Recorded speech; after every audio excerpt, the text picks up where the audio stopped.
My last video on this topic is a whole while ago now, and looking back on it, I cringe a little at how I really intended it to be educational or helpful, considering I barely know anything about languages.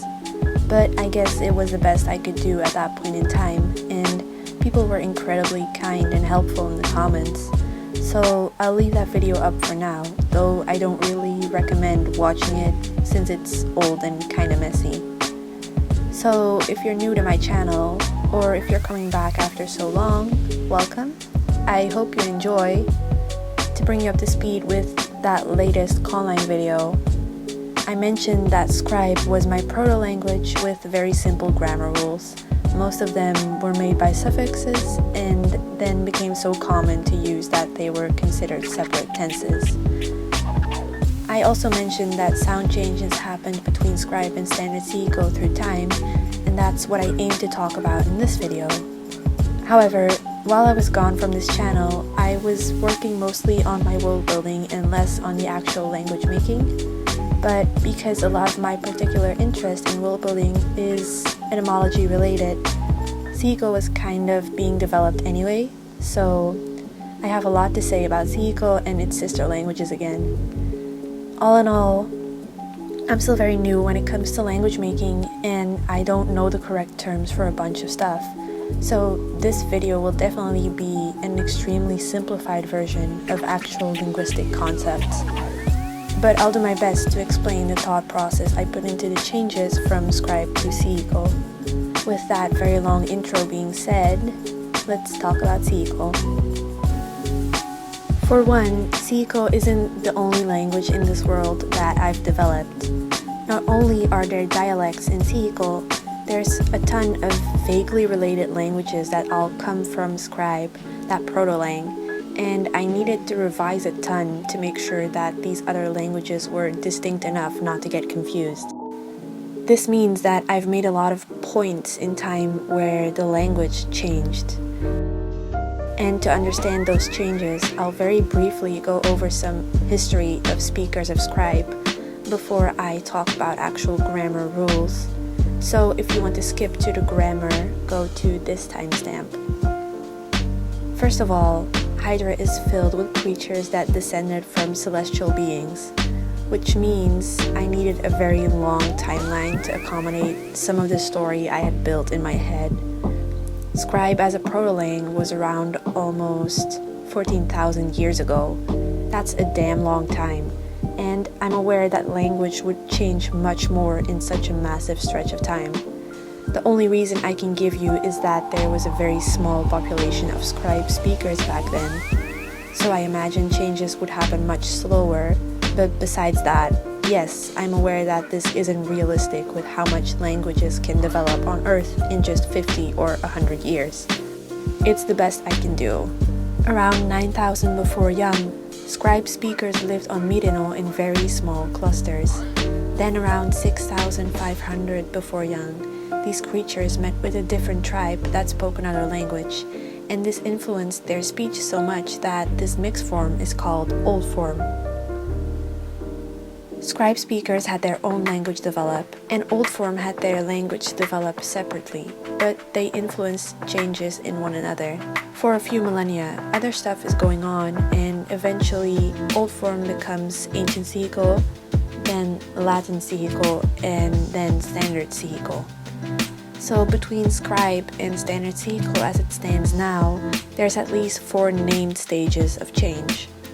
If you want to see some of the sound changes that happened, I'll link a PDF in the description where I did my best to describe them. But there's some info in there about other languages of mine that won't make much sense to you guys so far.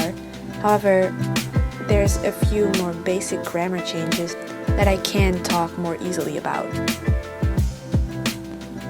In Scribe, you had words like heme and silin. Words could get very long as well, since you could have 3 or sometimes more consonant-vowel pairs followed by a coda. So slowly but surely, sound changes came to turn the soft o sound into a forward u. 2 distinct I sounds emerged. as well as a softer a sound and the aforementioned u. A lot of long words lost, less audible sounds like the final coda h or th. Definitely if the stress was not placed on them.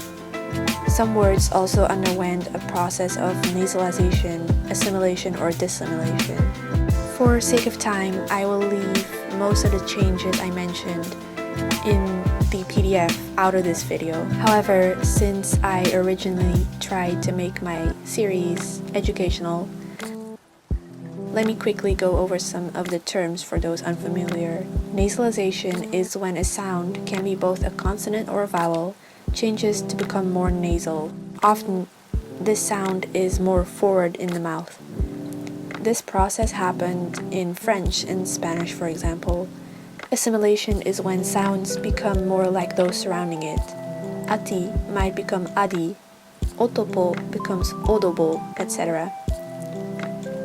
This is because unvoiced consonants between voiced vowels become a lot easier to pronounce in rapid speech when they're also voiced. T might become D, P might become B, S becomes Z, and F becomes V, for example. You can take a look at the IPA chart for help. Try sounding out the sounds yourself and decide what is easier.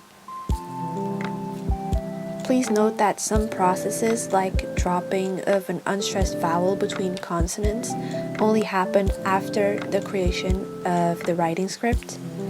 I'll be talking about the writing script in the next video, hopefully, and we'll mention the following period of writing reform in more detail.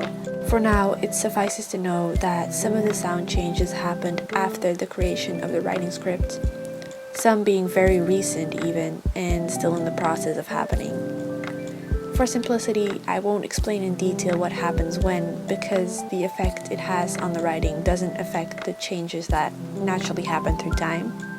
But in terms of writing scripts, it is important to note that usually a writing script isn't completely perfect to accommodate how people speak. For example, there's a lot of silent letters in English that are still written but not pronounced anymore. And this is also the case in Sihiko. While H is a weak sound and is often lost in natural languages in the real world, this failed to happen in Sihiko. In fact, there even became a distinction of sounds between a breathy consonant-vowel pair and a non-breathy consonant-vowel pair. If a sound is breathy in the middle of a word, it's the sound ha. If not, it's the sound a. What did happen is that the initial H before vowels a and u got softened and eventually lost. Hakani, for example, becomes akani. So even though words in scribe could only start with an I or O, they can now start with every vowel.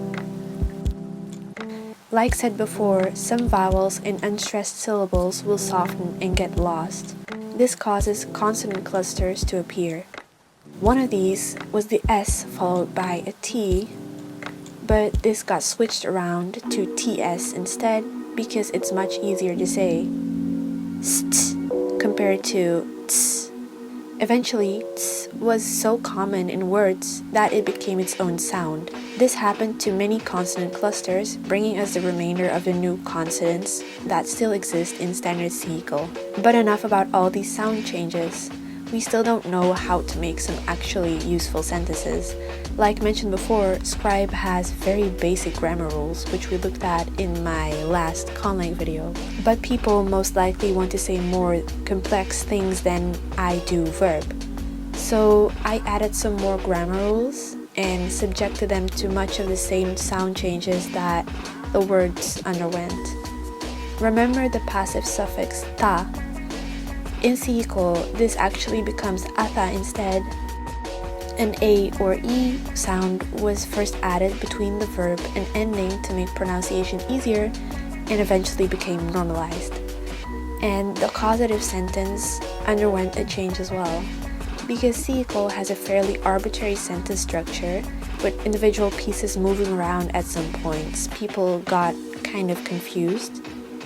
If the sentence, "the man made the animal break the rock," can be written as both man, rock, animal, break, cause, and man, animal, rock, break, cause, then is the man making the animal break the rock? Or is the man using the rock to break the animal? Or is the man a wizard who makes the inanimate rock move by itself to break the animal? The subject always comes before the object, so that part is clear.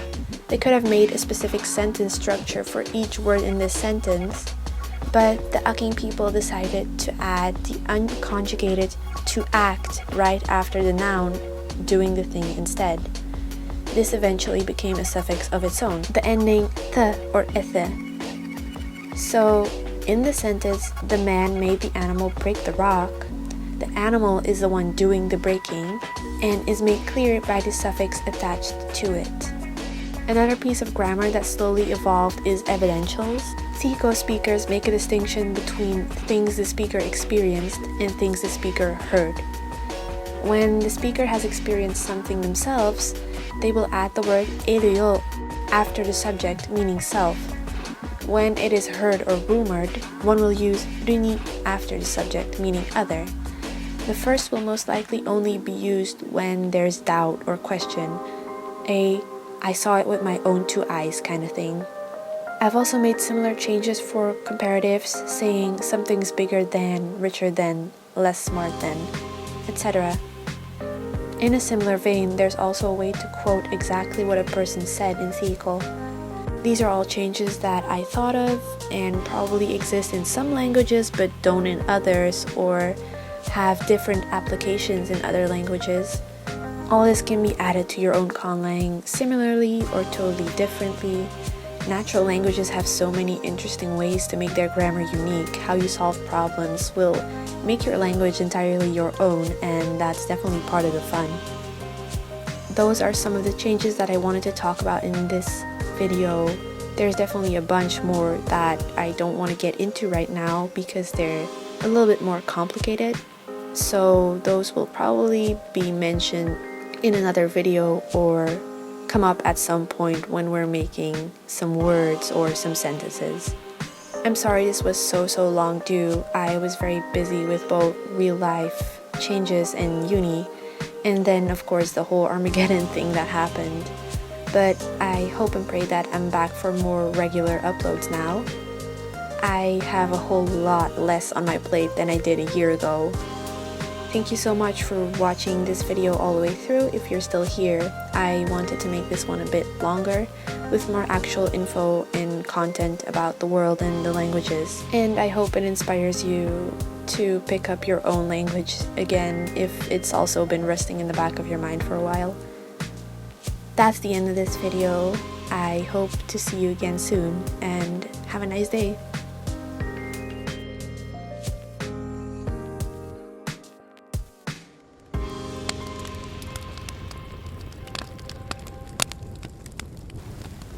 Veheo me evertien avipes meona ili shotsi eripeso vit itse yeshitso yipaki laore tsuzu ohayu namin sitak orihiuso heyo mitoro iso siju suten eyato Nominit min yat somen irinaso Ijen vit neon sitak aleheso Yeru pia vetsito Kote desi no iso Sushi Iyomaro okun Inisren vit koko Osoru pangyu Rakhuja ohimit Shoseku at Kiyu ahishiso ata.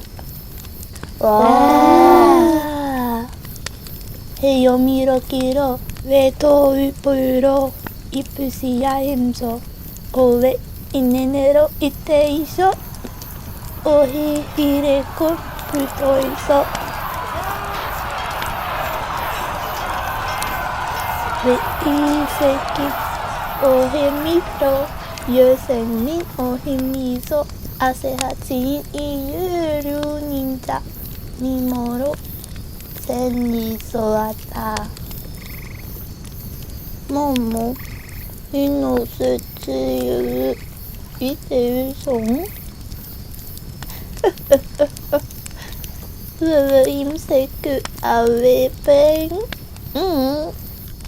똥임세키 오님예 오미로토니 미야티 유제예 대야크 시탁 에리에서 이닝오쇼연치 유니리노네